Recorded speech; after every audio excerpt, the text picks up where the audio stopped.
నమస్కారం, news vision కు స్వాగతం. ముందుగా ముఖ్య అంశాలు.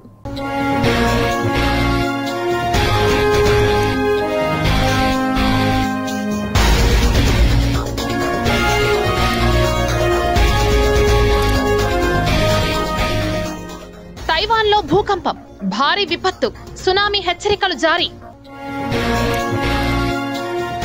ఛత్తీస్గఢ్లో పోలీసులకు మావోయిస్టులకు కాల్పులు, 13 మంది మావోల హతం. జగన్ మేమంతా సిద్ధం బస్సు యాత్రకు విశేష స్పందన, తండోపతండాలుగా తరలివస్తున్న జనం.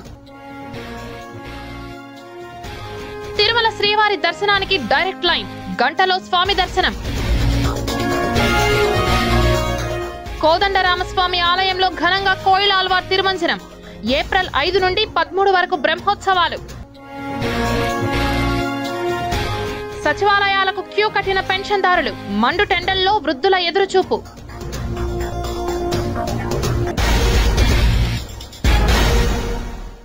ఇక వార్తల్లోని వివరాలు చూద్దాం. తైవాన్లో ఈ రోజు శక్తివంతమైన భూకంపం సంభవించింది. దీంతో ద్వీపం మొత్తం వణికిపోయింది. వందలాది భవనాలు కుప్పకూలిపోయాయి. జపాన్ దక్షిణ ద్వీప సమూహం ఒకినావాకు సునామీ హెచ్చరిక జారీ చేసింది. తైవాన్ భూకంప పర్యవేక్షణ ఏజెన్సీ 7.2 తీవ్రతను నమోదు చేయగా అమెరికా జియోలాజికల్ సర్వే 7.4గా పేర్కొంది. భూకంపం కేంద్రం హువాలిన్ నగరానికి దక్షిణంగా 18 కిలోమీటర్ల దూరంలో ఉంది. హువాలిన్లో భవనాల పునాదులు కదిలాయి. రాజధాని తైపీలో కూడా భూకంపం సంభవించింది. భూకంపం కారణంగా తైవాన్లోని హువాలిన్లో పలు భవనాలు కుప్పకూలాయి. చాలా నష్టం జరిగింది. స్పీడ్ రైలు సర్వీసులను నిలిపివేశారు. అండర్ గ్రౌండ్ రైల్వే స్టేషన్ నుంచి జనం బయటకు వస్తున్నారు. తైవాన్లో 25 ఏళ్లలో సంభవించిన అత్యంత శక్తివంతమైన భూకంపంగా దీనిని అభివర్ణిస్తున్నారు. ఇక్కడ విమానాలు కూడా రద్దు చేయబడ్డాయి. ఫిలిప్పైన్స్ కూడా సునామీని హెచ్చరించింది. తీర ప్రాంతాలను ఖాళీ చేయమని ఆదేశించింది. భూకంపం తరువాత 3 మీటర్ల వరకు సునామీ వచ్చే అవకాశం ఉందని జపాన్ వాతావరణ సంస్థ అంచనా వేసింది. దాదాపు అరగంట తరువాత సునామీ మొదటి అల ఇప్పటికే మియాకు, యమామా దీవుల తీరాలను తాకినట్లు తెలిసింది. యుఎస్ జియోలాజికల్ సర్వే ప్రకారం తైవాన్ తూర్పు తీరంలో బుధవారం 7.4 తీవ్రతతో శక్తివంతమైన భూకంపం సంభవించింది. భూకంపం కారణంగా దక్షిణ జపాన్లో సునామీ హెచ్చరికలు జారీ చేశారు. పరిపాలనా భూకంపం కేంద్రం ప్రకారం దాని భూకంప కేంద్రం హువాలిన్ కౌంటీ హాల్కు దక్షిణ ఆగ్నేయంగా 25 కిలోమీటర్ల దూరంలో పసిఫిక్ మహాసముద్రంలో 15.5 కిలోమీటర్ల లోతులో ఉంది. నైరుతి జపాన్లోని మియాకు, యమామా ప్రాంతాల తీర ప్రాంతాలతో పాటు ఒకినావా ప్రిఫెక్చర్లోని ఒకినావా ప్రధాన ద్వీపానికి సునామీ హెచ్చరికను ప్రకటించారు. ఈ ప్రాంతాల నివాసితులు వెంటనే ఎత్తైన ప్రదేశాలకు వెళ్లిపోవాలని అధికారులు కోరారు. ఛత్తీస్గఢ్లోని బీజాపూర్ జిల్లాలో నక్సలైట్లు భద్రతా బలగాల మధ్య జరిగిన ఎన్కౌంటర్ 14 గంటల పాటు కొనసాగింది. ఈ ఎన్కౌంటర్లో భద్రతా బలగాలు 13 మంది నక్సలైట్లను హతమార్చారు. ఛత్తీస్గఢ్లో జరిగిన భీకర ఎన్కౌంటర్లో మరణించిన మావోయిస్టుల సంఖ్య ప్రస్తుతం 13కు చేరుకుంది. ఎన్కౌంటర్ ముగిసిన తర్వాత ఒక మహిళతో సహా 10 మంది నక్సలైట్ల మృతదేహాలను బలగాలు స్వాధీనం చేసుకున్నాయి. ఎన్కౌంటర్ స్థలంలో సర్చ్ ఆపరేషన్ నిర్వహిస్తున్నట్లు పోలీస్ అధికారి తెలిపారు. ఉదయం దట్టమైన అడవిలో మరో 3 నక్సలైట్ల మృతదేహాలు లభ్యమయ్యాయి. హతమైన నక్సలైట్లను గుర్తిస్తున్నారు. వీరు people's liberation guerrilla army company number 2తో సంబంధం కలిగి ఉండే అవకాశం ఉంది. గంగలూరు పోలీస్ స్టేషన్ పరిధిలోని లేంద్ర, కోర్చలి గ్రామాల మధ్య ఉన్న అటవీ ప్రాంతంలో భద్రతా బలగాల సంయుక్త బృందం నక్సల్స్ వ్యతిరేక ఆపరేషన్ నిర్వహిస్తున్నట్లు పోలీసులు సమాచారం అందించారు. ఆపై నక్సలైట్లు ఎల్ఎంజీతో భద్రతా బలగాలపై కాల్పులు జరపడంతో పాటు హ్యాండ్ గ్రెనేడ్లు విసరడం ప్రారంభించారు.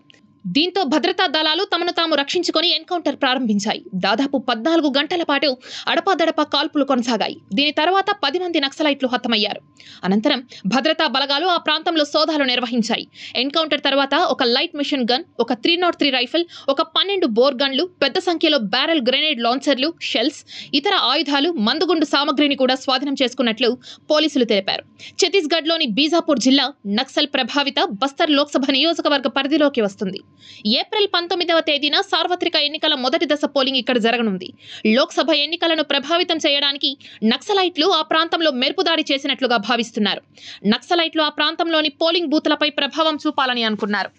వైసీపీ అధినేత సీఎం జగన్ చేపట్టిన మేమంతా సిద్ధం బస్సు యాత్ర ఉమ్మడి చిత్తూరు జిల్లాలో సక్సెస్ఫుల్ గా సాగింది.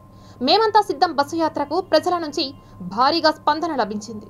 ప్రజలిచ్చిన అధికారాన్ని, ఇంటింటి ప్రగతి, ఇంటింట అభివృద్ధి, ఇంటింట మంచి, పిల్లల భవిష్యత్ కోసం సత్యనిష్టతో ప్రజలిచ్చిన అధికారాన్ని ఉపయోగించి మనందరి ప్రభుత్వం మంచి చేసి ఓ వైపున ఉంది.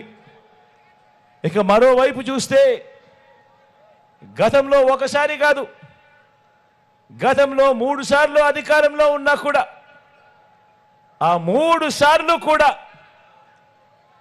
అబద్ధం, మోసం, అన్యాయం, తిరోగమనం, చెడు, చీకటి వీటిని ప్రజలకు రిటర్న్ గిఫ్ట్గా ఇచ్చిన చంద్రబాబు బృందం మరోవైపున మన కళ్ళ ఎదుటే కనిపిస్తా ఉన్నారు. ఈ ఎన్నికలు జగన్కు చంద్రబాబు నాయుడుకు మధ్య యుద్ధం కాదు. ఈ ఎన్నికలు ఒక హ్యాబిచువల్ అఫెండర్ అంటే ప్రజలను మోసం చేయటమే అలవాటుగా పెట్టుకున్న ఓ చంద్రబాబుకు ప్రజలకు మధ్య ఈరోజు యుద్ధం జరుగుతూ ఉంది. ఈ యుద్ధంలో మీ బిడ్డ నాది ప్రజల పక్షం అని చెప్పి ఈ సందర్భంగా చెప్పడానికి గర్వపడుతూ ఉన్నా. ఈ యుద్ధంలో దత్తపుత్రుడు, ఈ యుద్ధంలో మన ప్రత్యర్థులు చూడండి. ఈ యుద్ధంలో ఓ దత్తపుత్రుడు, ఓ ఎల్లో మీడియా అంటే ఈ పాటికే మీకు అర్థమై ఉంటుంది. ఓ ఈనాడు, ఓ ఆంధ్రజ్యోతి, ఓ TV5 వీరందరూ కాక ఈ రాష్ట్రాన్ని విడగొట్టిన పార్టీ, ఈ రాష్ట్రాన్ని ప్రత్యేక హోదా ఇవ్వకుండా అన్యాయం చేసిన మరో పార్టీ, వీరంతా కూడా ప్రత్యక్షంగాను పరోక్షంగాను రాష్ట్ర ప్రజల వ్యతిరేక పక్షం. వీరిది చంద్రబాబు పక్షం. ఏపీలో పెన్షన్ పంపిణీలో జాప్యం జరగడంతో వృద్ధులు, వికలాంగులు తల్లడిల్లిపోయారు. కొన్ని చోట్ల పెన్షన్ కోసం బారులు తీరిన వృద్ధులు ఎండ తీవ్రతకు సొమ్మసిల్లిపోగా చిత్తూరు జిల్లాలో ఓ వృద్ధుడు మృతి చెందిన ఘటన తీవ్ర విషాదం మిగిల్చింది. ప్రతి నెల 1వ తేదీ ఉదయమే కోడి కూయక ముందే ఇంటి తలుపు తట్టి పెన్షన్ అందించే వాలంటీర్ రాకపోవడంతో వృద్ధ పెన్షనర్లు తల్లడిల్లిపోయారు. ప్రభుత్వం అందించే పెన్షన్ డబ్బుతో జీవనం సాగిస్తున్న నిరుపేద వృద్ధులు, వికలాంగులు, ఒంటరి మహిళలు, వితంతువులు వాలంటీర్ రాకలో జాప్యాన్ని తట్టుకోలేకపోయారు. రాష్ట్రంలో ప్రతిపక్ష తెలుగుదేశం పార్టీ పెన్షనర్లపై చేస్తున్న కుట్రలను గుర్తించలేని అభాగ్యులు కంగారు పడిపోయారు. ఏం జరుగుతోందనని తెలుసుకుందామని సచివాలయానికి క్యూ కట్టారు. మండుటెండలో గ్రామ వార్డు సచివాలయాలకు బయలుదేరారు. ఇంతలోనే ఒత్తిడి తట్టుకోలేక కొందరు దారిలోనే సొమ్మసిల్లిపోగా చిత్తూరు జిల్లా చంద్రగిరి నియోజకవర్గంలోని ఎర్రవారిపాలెం సచివాలయంలో ఓ వృద్ధుడు కన్నుమూశాడు. నిస్సహాయ స్థితిలో వృద్ధుడు మరణించిన తీరు అక్కడున్న వారిని కంటతడి పెట్టించింది. పెన్షన్ కానీ ఇంటికాడి నుంచి పోయాడు సచివాలయం కాడికి. సచివాలయం లోపల పోతానే కళ్ళు తిరిగి ఆడనే పోవడం, ఆడనే ప్రాణం వెళ్ళింది. సచివాలయం దగ్గర సచివాలయంలోనే ప్రాణం పోయింది. సచివాలయం నుంచి హాస్పిటల్, గవర్నమెంట్ హాస్పిటల్ వేసుకొచ్చినాము. వీడికి వచ్చే ముందుకి ఏం లేదు, పల్స్ గిల్స్ అన్ని. ఎన్ని గంటల కాడికి వెళ్ళాడు అతను? 2:45 వెళ్ళాడు. ఎన్ని గంటల వరకు ఉన్నాడు అక్కడ? పోయిన 10 నిమిషాలకు అంత అయిపోయింది. అవ్వాతాతలు సామాజిక పెన్షన్ కోసం అవస్థలు పడ్డారు. 6-10 వయస్సులో మెట్లు ఎక్కలేక అవస్థలు పడితే మరికొంతమంది అనారోగ్యంతో నులక మంచంపై సచివాలయాలకు కుటుంబ సభ్యుల తోడ్పాటుతో చేరుకున్నారు. చంద్రబాబు కుయుక్తులతో అవస్థలు పడుతున్నామని వాపోయారు. జగనన్న పార్టీ చాలా చక్కగా ఉంది. ఈ పెన్షన్ ఇంటికాడే తెల్లారికాలకి ఇస్తూ ఉన్నారు. ఇప్పుడు ఎలక్షన్ కోడ్ వల్ల ఆఫీస్ కాడికి వచ్చి తీసుకుంటున్నాము. నుండి వచ్చాం.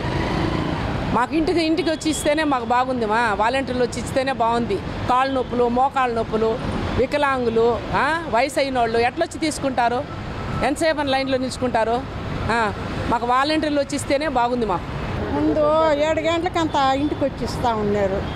ఇప్పుడు ఈ నెలలో ఏడకు రమ్మని చెప్పినారు. ఇంతకు ముందే బాగుండింది. ఇప్పుడు రావాలి కదా ఎత్తుక్కొని. రాలేకపోయినా కూడా రావాలా. అది ఇంతకుముందు మాదిరి ఇస్తే ఏదో మేము నడవలేని వాళ్ళని అటు ఇంటికాడు ఉండి తీసుకుంటాము. మాకు వాళ్ళని తెచ్చిస్తూ ఉన్నారు. అప్పుడు మేలుగా ఉండింది. ఇప్పుడు రాలే పరిస్థితి, వాళ్ళే రమ్మంటే వచ్చింది. అదే బాగుండింది. ఇప్పుడు కొంచెం ఇటుకొచ్చి తీసుకోవాలి కదా, కష్టంగా ఉంది. ఒకటే తేదంతా పింఛన్ తెచ్చిస్తూ ఉన్నారు వాలంటీర్లు జగనన్నదే. ఇప్పుడు చంద్రబాబు నాయుడు గురించే మాకు ఇది రాలేదు పెన్షన్. మరి తెల్లారితో వాలంటీర్లు తెల్లారకుని తెచ్చిస్తూ ఉన్నారు మేము కొనుక్కుంటే కూడా. ఇప్పుడు మేము పోయి 6 నెలలు పట్టుకొని మేము తీసుకోలేకుండా మేము ఉన్నాం. ఈ పొద్దు మా పరిస్థితులు ఏమి ఇప్పుడే అమలు చేస్తే చంద్రబాబు నాయుడు రేపు మేము ఈ మార్గం ఆయన ప్రభుత్వం వస్తే మేము ఏం చేసేది ముస్లింతో అన్ననే మేము కోరుకుంటున్నాం. స్వచ్ఛ తిరుపతి, సుందర తిరుపతి నగరంలో ఈ టాయిలెట్స్ నిర్వహణ 3 నాళ్ల ముచ్చటగా మారింది. వీటి నిర్వహణ బాధ్యతలను నగరపాలక సంస్థ గాలికి వదిలేయడంతో క్రమంగా అవి మరమ్మతులకు గురై మూతపడ్డాయి. టెంపుల్ సిటీగా, స్మార్ట్ సిటీగా ఖ్యాతి పొందుతున్న తిరుపతి నగరంలో ఈ టాయిలెట్స్ అధ్వానంగా తయారయ్యాయి. పే టు యూజ్ విధానంలో ఏర్పాటు చేసిన ఎలక్ట్రానిక్ పబ్లిక్ టాయిలెట్లు మొదట్లో బాగా పనిచేసినా ఆ తర్వాత నిర్వహణ సరిగ్గా లేక ఒక్కొక్కటి మూతపడుతూ వస్తున్నాయి. తిరుపతిలో రోజు రోజుకు జనాభా పెరుగుతుండడం, దానికి తోడు యాత్రికులు, భక్తుల తాకిడి పెరుగుతుండడంతో వారికి సరిపడ్డ పబ్లిక్ ఈ టాయిలెట్స్ లేకపోవడం, ఉన్నవి కూడా సక్రమంగా పనిచేయకపోవడంతో ప్రజలు ఇబ్బందులు పడుతున్నారు.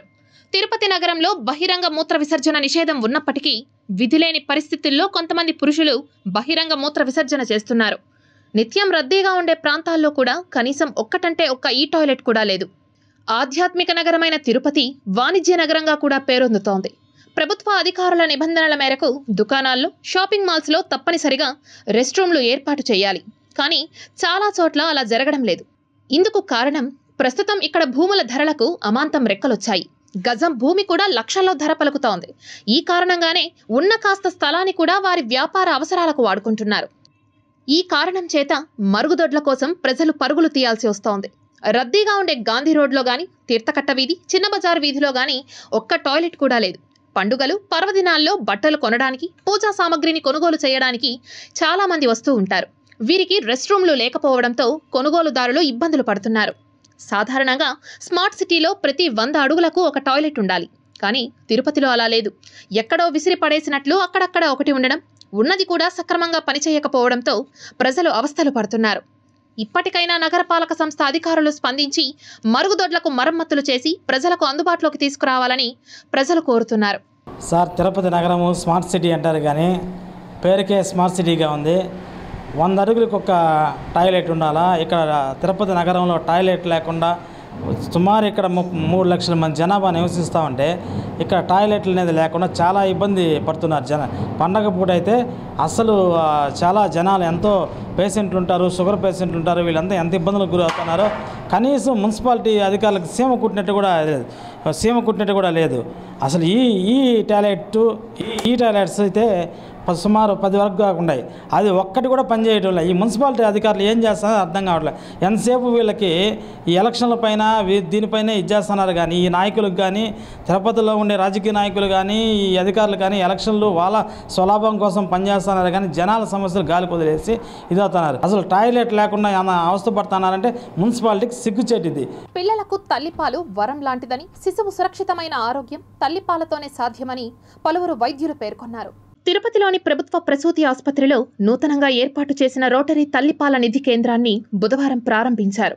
ఈ ప్రారంభోత్సవ కార్యక్రమానికి ముఖ్య అతిథులుగా DM and HO doctor Srihari, Ruia superintendent doctor Raviprabhu, maternity hospital superintendent doctor Parthasarathi Reddy, SV medical college principal doctor Chandrasekharan, SVIMS మాజీ డైరెక్టర్ వెంగమ్మ, రోటరీ క్లబ్ ప్రతినిధులు దామోదరం, ఫణిరాజు కుమార్, సోము రవికుమార్ విచ్చేసి ప్రారంభించారు. మనకు ఈ రోటరీ క్లబ్ వారి సౌజన్యంతో సుమారు 35 లక్షల రూపాయలు విలువైనటువంటి ఈ తల్లిపాల నిధిని అనే దాన్ని ఇక్కడ స్థాపించడం జరిగింది. ఈరోజు ఓపెనింగ్ కూడా చేశాము. ఇది ఇంపార్టెంట్ ఏంటంటే ఇప్పుడు చాలామంది తల్లులు నెలలో నిండకనే డెలివరీలు అయిపోతూ ఉంటారు. కొన్నిసార్లు బేబీలు కూడా వెయిట్ తక్కువగా పుడుతుంటారు. కొన్నిసార్లు తల్లి పాలు ఇవ్వలేనటువంటి స్థితిలో, ప్రమాదంగా ఉండేటువంటి స్థితిలో బిడ్డకు పాలు అనేది ఎంతో ఇంపార్టెంట్.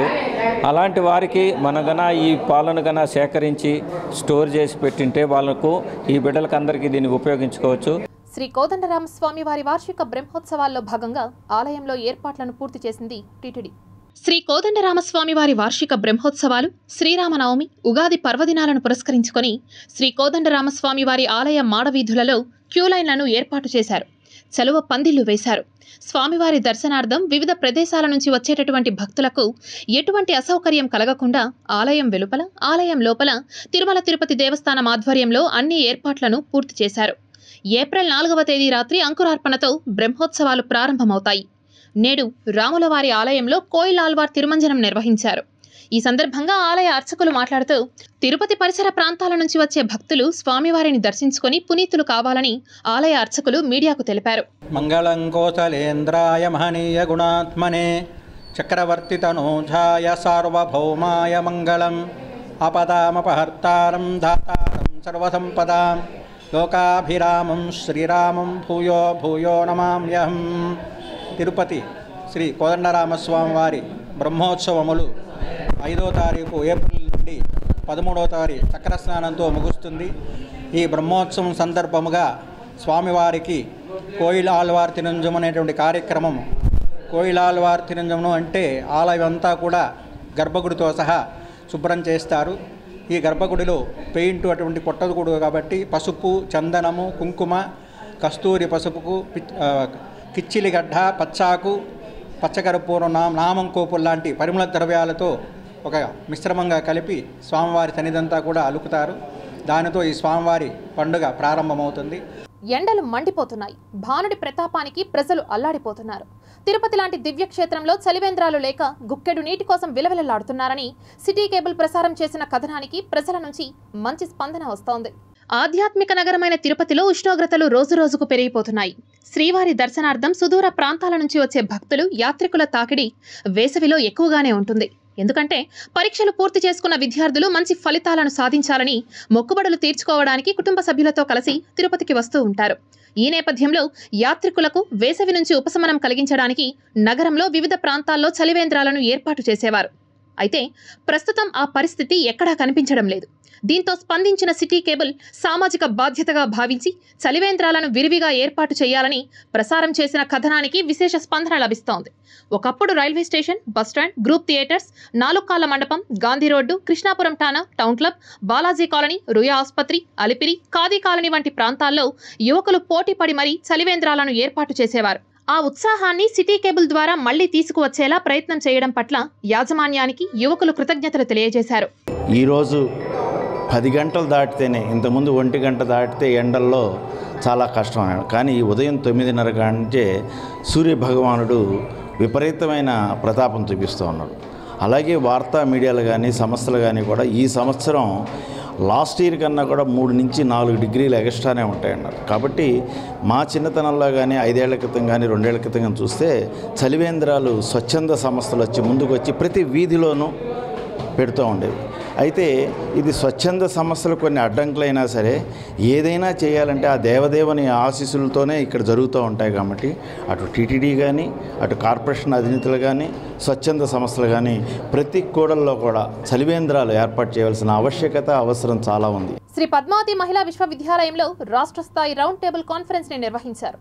ఎన్నో ఉపయోగకర అంశాలని విద్యార్థినులకు అందజేయగలిగామని మాజీ రిజిస్ట్రార్ మమత పేర్కొన్నారు. మారుతున్న కాలానికి అనుగుణంగా విద్యార్థినులు సమాజంలో ఏ విధంగా రాణించాలని, అందుకు గల నైపుణ్యత, శిక్షణ ఎంతగానో ఉపయోగపడతాయని, విద్యార్థినులలో ఇటువంటి రౌండ్ టేబుల్ కాన్ఫరెన్స్ ద్వారా అనేక యూనివర్సిటీలలో అందుతున్నటువంటి విద్య, ఇతర అంశాలను తెలుసుకునేందుకు ఉపయోగపడతాయని, ఇందుకు విద్యార్థులు సైతం పెద్ద ఎత్తున పాల్గొని అనేక విషయాలను తెలుసుకోగలిగారని వారు తెలియజేశారు. దీనికి సంబంధించిన కరిక్యులర్ ఫ్రేమ్వర్క్ అంతా కూడా APSCHE AP state council of higher education వాళ్ళు అందజేశారు. సో ఆ గైడ్లైన్స్ పెట్టుకొని ఒక 14 డిపార్ట్మెంట్స్ వరకు ఇక్కడ రౌండ్ టేబుల్ కాన్ఫరెన్స్ జరగడం జరిగింది.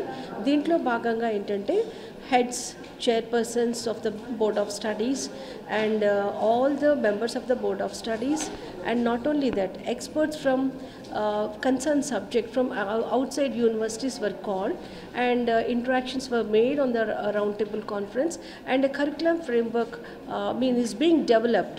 कि multiple entry multiple exit option तो वार एंटर అయినప్పుడు డైరెక్ట్ గా second year of MSc program కు వారు అంటే బీఎస్సీ ఆనర్స్ కానీ బీఏ ఆనర్స్ కానీ చేసిన వాళ్ళు డైరెక్ట్ గా సెకండ్ ఇయర్ ఎంఎస్సి ప్రోగ్రామ్ కి రీసెర్చ్ కి ఎలిజిబుల్ అవుతారు. అంతే కాకుండా they can also do the project work. So ఈ స్కిల్ ఓరియంటేషన్ వలన వీరందరికీ కూడా వర్క్ ఎక్స్పీరియన్స్ కానీ వర్క్ ఎక్స్పర్టైజ్ అనేది డైరెక్ట్గా మార్కెట్ ఓరియంటెడ్ ప్రోగ్రామ్స్లోకి ఎంటర్ అవ్వడానికి, జాబ్స్ త్వరగా సీక్ చేసుకోవడానికి ఉంటుందనే ఉద్దేశంతో ఈ redesigning and restructuring according to the NEP guidelines is being carried out. తిరుమలలో భక్తుల రద్దీ తగ్గింది. బుధవారం కావడంతో భక్తుల రద్దీ పెద్దగా లేదు. క్యూ కాంప్లెక్స్లలోని కంపార్ట్మెంట్లన్నీ బోసిపోయి కనిపిస్తున్నాయి. ఎండ తీవ్రత కారణంగా కూడా భక్తుల రద్దీ తగ్గిందన్న అభిప్రాయం ఎక్కువగా వినిపిస్తోంది. సాధారణంగా ఏప్రిల్, మే నెలల్లో పరీక్షలు పూర్తి కావడంతో భక్తుల రద్దీ ఎక్కువగా ఉంటుంది. కానీ ఈసారి ఎన్నికలు, ఎండల తీవ్రత ఎక్కువగా ఉండడంతో రద్దీ అంతగా లేదు. 300 రూపాయల ప్రత్యేక దర్శనం టికెట్లు కొనుగోలు చేసిన భక్తులకు శ్రీవారి దర్శనం గంటలోపే పూర్తవుతోందని అధికారులు తెలిపారు. తిరుమల శ్రీవారిని 56,000 మంది భక్తులు దర్శించుకున్నారు. వీరిలో 18,000 మంది భక్తులు తలనీలాలు సమర్పించారు. నిన్న తిరుమల శ్రీవారి హుండీ ఆదాయం 4.04 కోట్ల రూపాయలుగా వచ్చిందని తిరుమల తిరుపతి దేవస్థానం అధికారులు తెలిపారు. ఈ రోజు వైకుంఠం క్యూ కాంప్లెక్స్లోని కంపార్ట్మెంట్లలో వేచి ఉండకుండానే భక్తులు నేరుగా దర్శనం చేసుకుంటున్నారు. సర్వదర్శనం భక్తులకు కూడా 6 గంటల్లోనే దర్శనం పూర్తవుతోంది. తిరుపతి ఆర్టీసీ బస్టాండ్ సమీపంలోని శ్రీ తాళ్లపాక పెద్దగంగమ్మ ఆలయ జీర్ణోద్ధరణ పునఃప్రతిష్ఠ మహాకుంభాభిషేక మహోత్సవంలో TTD chairman, Tirupati MLA Bhumana Karunakar Reddy పాల్గొన్నారు. తాళ్లపాక పెద్దగంగమ్మ వారి దేవస్థానం తిరుపతి అమ్మవారి పునఃప్రతిష్ఠ మహాకుంభాభిషేకం కార్యక్రమంలో ఈరోజు 2వ రోజు భాగంగా దేవస్థానం నందు పంచగమ్య అధివాసము, ప్రాసాద సంస్కారము, ధాన్యాదివాసము, పుష్పాదివాసము మరియు శయ్యాదివాసం కార్యక్రమాలు ఈరోజు నిర్వహించబడుతున్నాయి. భక్తులందరూ కూడా ఈ కార్యక్రమంలో పాల్గొని అమ్మవారి ఆశీస్సులు పొందగలరని కోరుచున్నాము. రేపు అమ్మవారి 4వ తేదీ మహాకుంభాభిషేకం కార్యక్రమం, అమ్మవారి విగ్రహ ప్రతిష్ఠ జరుగును. భక్తులందరూ కూడా పాల్గొని అమ్మవారి ఆశీస్సులు పొందగలరని కోరుచున్నాం. సార్వత్రిక ఎన్నికల నేపథ్యంలో సామాజిక భద్రత, పెన్షన్ల పంపిణీలో కొన్ని మార్పులు తీసుకొచ్చినట్లు చిత్తూరు జిల్లా కలెక్టర్ షణ్మోహన్ తెలిపారు. ఎన్నికల నియమావళి అమల్లోకి వచ్చిన తర్వాత వాలంటీర్ల ద్వారా పెన్షన్లను పంపిణీ చేయడం లేదని అన్నారు. ప్రత్యామ్నాయంగా గ్రామ వార్డు సచివాలయాల వద్ద మొదటి 3 రోజులు పెన్షన్ల పంపిణీకి ప్రభుత్వం మార్గదర్శకాలు జారీ చేసిందని జిల్లా కలెక్టర్ తెలిపారు. ప్రతి సచివాలయం వద్ద కౌంటర్లు ఏర్పాటు చేశామని అన్నారు. పెన్షన్ల పంపిణీకి ఏదైనా అవాంతరాలు ఎదురైతే కాల్ సెంటర్ ఏర్పాటు చేశామని అన్నారు. ఈ సమావేశంలో joint collector Srinivasulu, DRDA project director Tulasi పాల్గొన్నారు. దీంట్లో మనం ఎన్నికల నియమావళిలో భాగంగా మనం వాలంటీర్స్ మనం వాడలేము కాబట్టి గవర్నమెంట్ వైపు నుంచి ఒక డెసిషన్ తీసుకోవడం జరిగింది. ఇప్పుడు మనం ఎంత ప్రయత్నం చేసినా ఉన్న స్టాఫ్తో చేయాలంటే అట్లీస్ట్ 10 రోజులు పడుతుంది. మనం బయట ఎన్ని మాట్లాడినా ఎంత న్యూస్ ఉన్నా it will take 10 days. So ఈ 10 రోజులు డిలే అయితే అత్యవసరంగా అవసరం ఉండి ఏదన్నా ప్రతి నెల దాని మీద మందులు కానీ ఇంకో దానికని ఉపయోగపడాల్సిన అవసరం ఉన్న పరిస్థితుల్లో లేట్ అవుతుందన్న ఉద్దేశంతో సెక్రటేరియట్కే వచ్చి దాదాపు 80% ఆల్మోస్ట్ 80% పెన్షన్, అంటే ఇవి ఎస్పెషల్లీ వితంతు పెన్షన్ కానీ వృద్ధాప్య పెన్షన్లు కానీ, వృద్ధాప్య పెన్షన్లు కూడా ఎవరన్నా కదలలేకపోతే పర్లేదు, బట్ రాగలిగే స్తోమత ఉండి రాగలిగే శక్తి ఉండి వచ్చే వాళ్ళు ఉంటే ఒక 80% వరకు నా అంచనా డిపార్ట్మెంట్ పనిచేసింది కూడా చెప్పగలను. నా అంచనా ఒక 80% వరకు ఆఫీస్కి వచ్చి సెక్రటరీ ఆఫీస్కి వచ్చి పెన్షన్ తీసుకోగలిగే స్థితిలో ఉంటారు. సో వేసవి ఆరంభంలోనే ఎండ తీవ్రత అధికంగా ఉండడంతో టీటీడీ ఎంప్లాయీస్ వెల్ఫేర్ అసోసియేషన్ ఆధ్వర్యంలో చలివేంద్రాన్ని ప్రారంభించారు. తిరుపతిలో రోజురోజుకు పెరుగుతున్న భానుడి ఉష్ణోగ్రతల నేపథ్యంలో టీటీడీ అడ్మినిస్ట్రేషన్ భవనం ప్రధాన ద్వారం వద్ద తిరుమల తిరుపతి దేవస్థానం ఎంప్లాయీస్ వెల్ఫేర్ అసోసియేషన్ వారి ఆధ్వర్యంలో చలివేంద్రాన్ని ప్రారంభించారు. అటుగా వెళ్తున్న వందలాది మందికి మజ్జిగ పంపిణీ చేశారు. ఈ సందర్భంగా టీటీడీ ఎంప్లాయీస్ బ్యాంక్ అధ్యక్షులు చీర్ల కిరణ్ మాట్లాడుతూ, ఇదే మార్గం ద్వారా కళాశాలలకు వెళ్లేటటువంటి విద్యార్థులు, యాత్రికులు, వాహన చోదకులు వేసవి నేపథ్యంలో నీళ్లు దొరకక ఇబ్బందులు పడుతున్న వాటిని గ్రహించి తాము ఉడతాభక్తిగా ఈ చలివేంద్రాన్ని ప్రారంభించామని తెలియజేశారు. ప్రతి సంవత్సరం లాగే మేము టీటీడీ ఎంప్లాయీస్ వెల్ఫేర్ అసోసియేషన్ ఆధ్వర్యంలో చలివేంద్ర ఏర్పాటు చేయడం జరిగింది. ఈరోజు అందులో భాగంగా తిరుమల తిరుపతి దేవస్థానం అడ్మినిస్ట్రేటివ్ బిల్డింగ్ ఎదురుగా ఈ చలివేంద్రాన్ని ప్రారంభించడం జరిగింది. ఈరోజు వందలాది మందికి మజ్జిగ కూడా ఇవ్వడం జరుగుతూ ఉంది. ఈ దారిలో ఎక్కువ మంది విద్యార్థులు, అలాగే భక్తులు, అటు ఉద్యోగస్తులు, ప్రజలందరూ కూడా రద్దీగా ఉండే ప్రాంతం కాబట్టి వారికి ఈ వేసవి సమయంలో మంచినీళ్ళు అవసరం ఉన్నది కాబట్టి వారి కోసము ఈ చలివేంద్రాన్ని ఏర్పాటు చేశాం. పిల్లలకు ఎప్పుడూ పాఠాలు ముఖ్యం కాదని, అప్పుడప్పుడు క్రీడలను ఆడించడం ద్వారా వారిలో శారీరక దృఢత్వం, మానసిక ఒత్తిడిని అధిగమించగలరని హాకీ ప్లేయర్ రజని తెలిపారు. తిరుపతి ఎస్వి ఆర్ట్స్ కాలేజ్ మైదానంలో స్పోర్ట్స్ అండ్ ఏషియన్ గేమ్స్ ను అట్టహాసంగా ప్రారంభించారు. ఈ క్రీడా పోటీలలో పాల్గొనేందుకు తిరుమల తిరుపతి దేవస్థానం విద్యాశాఖ అధికారి భాస్కర్ రెడ్డి, హాకీ ప్లేయర్ రజని, క్రీడా కోచ్లు, క్రీడాకారులు హాజరయ్యారు. నా పేరు Rajani, hockey player, Olympian, Asian games Commonwealth medallist. So నా మెయిన్ ఎయిమ్ ఏంటంటే నేను ఇదే గ్రౌండ్లో నేను హాకీ స్టార్ట్ చేసి బేసిక్స్ నేర్చుకొని ఇంటర్నేషనల్ స్థాయికి ఎదిగాను. సో నేను నా హోమ్ సిటీలో స్పెషల్లీ టీటీడీ స్కూల్స్, కాలేజెస్ పిల్లల్ని వాళ్ళలో ఉన్న టాలెంట్ని నేను గుర్తించి నాకు తెలిసిన నా లైఫ్లో మోటివేషన్ని వాళ్ళతో పంచుకుంటూ షేర్ చేసుకుంటూ ఎవ్రీ 2-3 మంత్స్లో నేను టీటీడీ స్కూల్స్, కాలేజెస్ విజిట్ చేస్తూ ఉంటాను. Special thanks to DO Bhaskar Reddy sir గారికి. అంటే సార్కి చాలా ఇంట్రెస్ట్ అనమాట, అటు ఎడ్యుకేషన్ కానీ స్పోర్ట్స్ కానీ. సార్ పిల్లలకి చాలా అంటే టైం ఇచ్చి ఎంకరేజ్ చేయడానికి, వాళ్ళకి ఫ్యూచర్లో మంచి భవిష్యత్తు ఉండాలని ఆ థింకింగ్తో నన్ను పిలిచి పిల్లలకి మోటివేట్ చేయమని చెప్పేసి ఈ ప్రోగ్రామ్స్ ఆర్గనైజ్ చేస్తూ ఉంటారు ఎవ్రీ 2-3 మంత్స్లో. సో నాకు చాలా హ్యాపీగా ఉంది ఈరోజు గ్రౌండ్లో ఇదే గ్రౌండ్లో నేను హాకీ నేర్చుకొని ఈ స్థాయికి ఎదిగాను. ఇప్పుడు అన్ని స్కూల్స్, కాలేజ్ టీటీడీ నుంచి వచ్చిన వాళ్ళందరి పిల్లలతోటి ఇంటరాక్ట్ అవడం, వాళ్ళతోటి కలిసి మాట్లాడడం, వాళ్ళకి కొంచెం నాకు తగినంత మోటివేషన్ చేయడం. సో ఇదంతా నాకు చాలా సంతోషంగా ఉంది. ఇంకా నేను కంటిన్యూ చేస్తాను. స్పెషల్ నాకు ఫోకస్ ఏంటంటే టీటీడీ నాకు ఒక రెస్పాన్సిబిలిటీ ఇచ్చింది కాబట్టి నేను టీటీడీ నుంచి ఎన్ని స్కూల్స్, కాలేజెస్ ఉన్నాయో అందరి స్టూడెంట్స్ని మోటివేట్ చేసి వాళ్ళ టాలెంట్ని గుర్తించి నాకు తగిన హెల్ప్ నేను చేస్తూ పిల్లలకి ఎంకరేజ్ చేయడం నా ఎయిమ్. నాలాగా ఇంకా టీటీడీ స్కూల్స్ నుంచి స్పెషల్గా ఇంకా ఎదగాలనేసి నేను కోరుకుంటున్నాను. Thank you. Tirupati gold jewellery and silver merchants association సమాచారం మేరకు తిరుపతి లోకల్ బులియన్ మార్కెట్లో బంగారం, వెండి ధరలు ఇలా ఉంటాయి. 24 క్యారెట్ల అపరంజి బంగారం 10 గ్రాముల ధర 71,500 రూపాయలు. 22 క్యారెట్ల బంగారం 1 గ్రాము ధర 6,386 రూపాయలు. వెండి 1 కేజీ ధర 79,900 రూపాయలు. రీటైల్ వెండి 1 గ్రాము ధర 81 రూపాయి 90 పైసలుగా ఉంటుంది. వార్తలు ముగించే ముందు ముఖ్యాంశాలు మరోసారి చూద్దాం.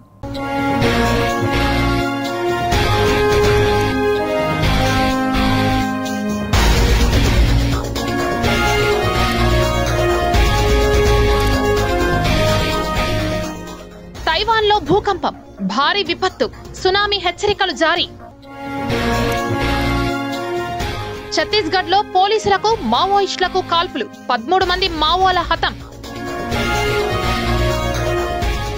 జగన్ మేమంతా సిద్ధం బస్సు యాత్రకు విశేష స్పందన, తండోపతండాలుగా తరలివస్తున్న జనం. తిరుమల శ్రీవారి దర్శనానికి డైరెక్ట్ లైన్, గంటలో స్వామి దర్శనం.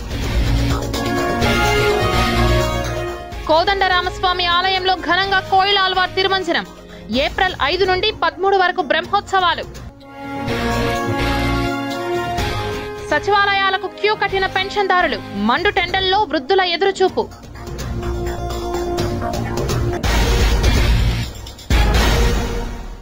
ఈ వార్తలు ఇంతటితో సమాప్తం. సమగ్ర సమాచారంతో న్యూస్ విషయంలో మళ్ళీ కలుద్దాం. అంతవరకు సెలవు. నమస్కారం.